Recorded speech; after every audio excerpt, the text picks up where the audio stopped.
Right, UFC 294, we have yet another change in the main card. This time it's the co-main event, as heavily rumored.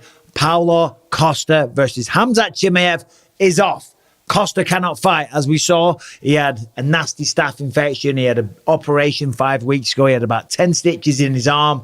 I thought, number one, you're going to struggle to train for that, let alone fight against Khamzat Chimaev. Now he has been pulled from the fight. I don't know the circumstances there. I don't know if he was pulled. I don't know if he withdrew. But what we do know, and it is official, Dana White has announced it on his Instagram, we have a new co-main event. Khamzat Chimaev will take on the former number one pound-for-pound fighter on the planet, the former long-time welterweight champion, the one and only Nigerian nightmare, Kamaru Usman, stepping up on 10 days' notice, flying to the other side of the world, stepping up a weight class and taking on the Wolf, Boris Khamzat Chimaev, the undefeated phenom from Chechnya. Let's go. What's up, everybody? You know what we've been dealing with this week. We just got the big fight done yesterday, the highly anticipated rematch in Abu Dhabi, the main event, Makhachev versus Volkanovski. Now you've been waiting for the co-main event.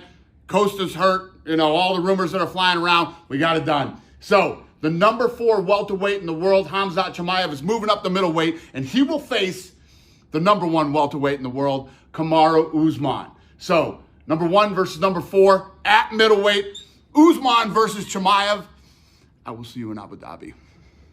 This fight's going to be incredible. Listen, 294 is going through a lot of changes, but it might be getting better. Listen, I was excited for Paulo Costa versus Khamzat Chimaev. It was a great stylistic matchup, and Paulo Costa's he's had some great fights. And the fight against Yoel Romero specifically really led me to believe that he might cause some problems for Chimaev. But as we know, he's out. He's old news. He's yesterday's news. He's gone. He's down the road.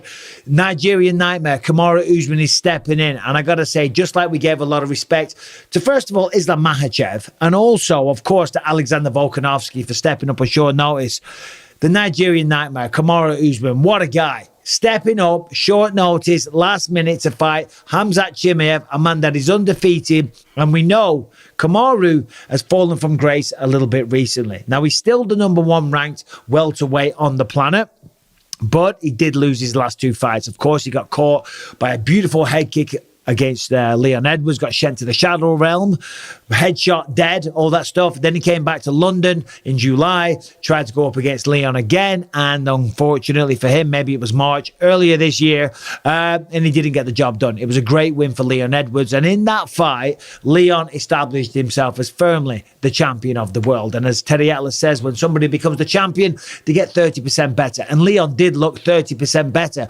Or did Kamaru look 30% worse? Was it a case of him getting old? Because we know the wrestling career that Kamaru Usman had before becoming a mixed martial artist, all that wear and tear on the body is starting to take its toll. But coming up to 185, he doesn't have to do a grueling weight cut. And let's remember, Khamzat Chimaev also fought the majority of his career at 170 pounds as well. So when you look at them on paper, they were both former welterweights. They're now both fighting at middleweight. Size, strength, that won't really be a factor. Wrestling, that gets really interesting because, as we know, Kamaru, that's a big part of his approach, a big part of his game plan. But a big question is, can he still use the wrestling to the great effect that he could do when he was younger? I'm not hating on Kamaru's ability, far from it. I'm just asking these questions because we know Khamzat Chimaev is in his prime, okay? And he ain't slowing down anytime soon. He's getting bigger, he's getting stronger, and he's getting more cocky because he's coming to take everyone. He's coming to kill everybody. Will he kill Kamaru Usman? I don't know. That's a tough ask. That is a tough fight for anybody. And certainly now for Kamaru Usman, the pressure's on. Right? He doesn't want to go from being the pound-for-pound number 1 on the planet to being the belle of the ball to all of a sudden losing 3 fights in a row. Because at his age, you lose 3 in a row, people are going to start talking about retirement. People are going to say your best days are clearly behind you and that you're old news and the sport moves on quickly. So Kamaru, I really respect him, as I say. It's a very, very tough fight. But as I say, the man's got balls of steel flying out to Abu Dhabi to take on a guy in Khamzat Chimaev that, let's be honest, a lot of people don't want to face. Now, there was a lot of rumors circulating, okay, about who the new person was going to be, potentially Roman Dolidze. Maybe it was going to be Marvin Vettori. Apparently, somebody tweeted that they offered Sean Strickland a tremendous amount of money and he didn't want to take it, which I get. He just became the champ a few weeks ago. You're not going to take on Khamzat Chimaev with a full camp on 10 days' notice. That's insane. Kamaru's going to get on a plane right now. Okay, he's probably got his medicals in check. If not, that's going to take a day of absolute fucking around, pardon my language, because you're going to get your eyes tested, you're going to get your blood work done, you're going to do a whole battery of tests. Then he's going to get on a plane, fly to Abu Dhabi, probably going to be 12 hours to London, and then from there another 4 hours down to Abu Dhabi. And then he's got to acclimatize to the jet lag, the time there, because Khamzat's been there for quite some time. So sleeping's going to be an issue. Making weight won't be an issue. But how much has he been training? Now, Kamaru is a professional. He's not a party animal. He's not out there hanging around on your Lamborghini yachts, so to speak, and drinking. No, the man's a professional and he wants to come back strong and he wants to prove that he's still one of the very best in the world. And this is a great way of doing that. If he can be the first man to defeat Khamzat Chimaev, then all that story, all that narrative, that storyline of the best days being behind him, that will also be behind him. Now, the reality is here, Khamzat Chimaev is bigger, he's taller, he's finishing guys, but he did struggle against Gilbert Burns. And that's one fight that we have to look at and pay close attention to. If Kamaru, in his prime, shows up, the prime version that beat Gilbert Burns, look at those two fights. And of course, styles make fights and MMA math doesn't generally work. But it can give you a rough guideline. When Gilbert Burns fought Kamaru Usman, yes, Gilbert had success early. He dropped him early, I do believe. But then as it went on, Kamaru took over. It was quite the beatdown that he put on him and stopped him. I think it was round 3 without checking my notes. Khamzat Chimaev and Gilbert Burns, they went to war. They went absolutely to war. They fought tooth and nail. It was thoroughly entertaining. But at the end of it, Khamzat was utterly destroyed. Now, maybe that was the heavy weight cuts for Khamzat. Maybe making 170 took its toll, because it does. Those massive weight cuts, they're really hard on your conditioning and your endurance as the fight progresses. Or maybe Gilbert Burns was just that good. And Gilbert Burns is that good. So, you see the point that I'm making.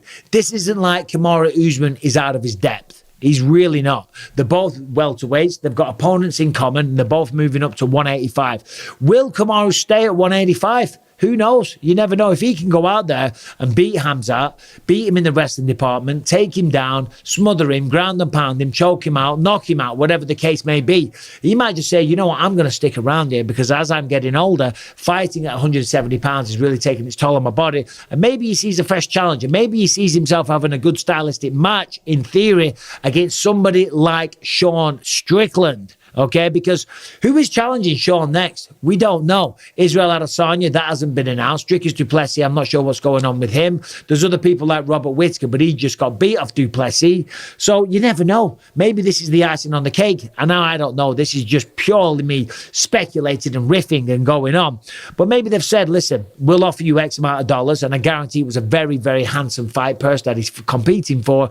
And then if you win, you're potentially in line for a shot at Sean Strickland, so Usman can then become a 2-weight division champion. UFC 294, in my opinion, has leveled up. Okay, Volkanovski versus Islam. I can't wait for that. The storyline is phenomenal.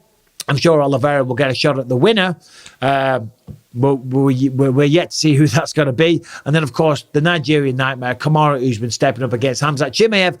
What a fight that is. What a fight that is, you know. So well done to everybody involved. Well done to the UFC.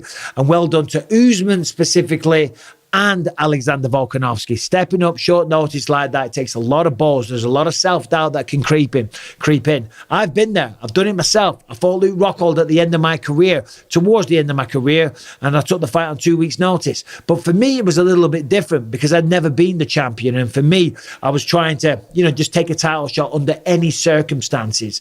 Kamaru is very different. He's well established. He was a long-time champion. He's earned a lot of money. He's got the respect of the fight community. And he's lost his last 2. He doesn't need to take this because I never get a shot. He's taking this because he believes he can win. And if he does, my God, it's going to be incredible. So thank you for watching. Subscribe and ring the bell. Let me know in the comment section who you think wins this fight. thinks wins this fight, who you think wins the fight. And yeah, subscribe, ring the bell. I'll see you soon.